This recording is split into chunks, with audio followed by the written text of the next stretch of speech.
welcome to FabTech. We are going through industrial speed dating. We've got our gentleman here by Matt. We're talking about Kawasaki Robotics. That's the technology. Matt, take us through that. Yeah, so I'm from RealTime Robotics, and this software is Rapid Plan. So what this software does is it allows you to rapidly deploy robotics. And what I mean by that is that all that point-by-point programming is gone. Select your start point, select your end point, and then we provide the best path to go through there. And then because the robots are aware of where each other is at in the cell, these robots will never hit each other, and they will maneuver around them. Also, we only have 2 robots here.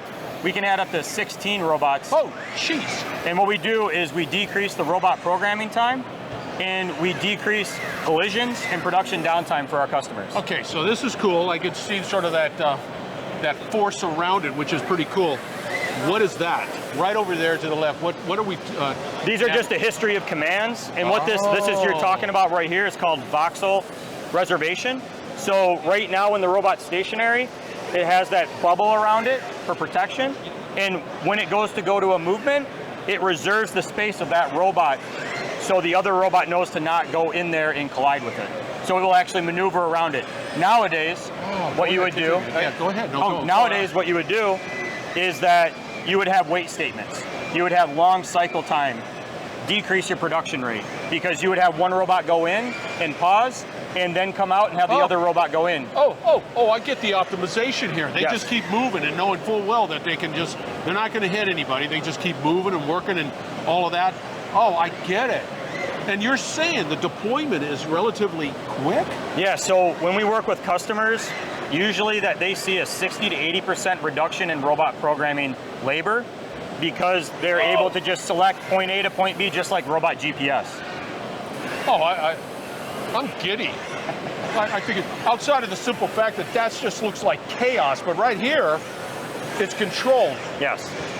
That's just and the other thing is that right now, if we change something here, the normal workflow right now would be you'd have to step by step go through and validate that. With our software, you just make a change in the software, you validate it within minutes, load it to the robots, and you're off and running. God, I like that. That was well worth a 1.5 mile trek from A to C, and then down here to C. No, anyway. His name's Matthew. Kawasaki Robotics, you were absolutely spectacular. How did they get a hold of you? So RealTime Robotics, Matt Somerville, I'm the Director of Sales for North America, and go to msomerville@rtr.ai. There it is. Matt's knocking that out of the park. Mad technology. We're going to have some more speed dating coming your way, so stay tuned. We will be right back. You're listening to the Industrial Talk Podcast Network.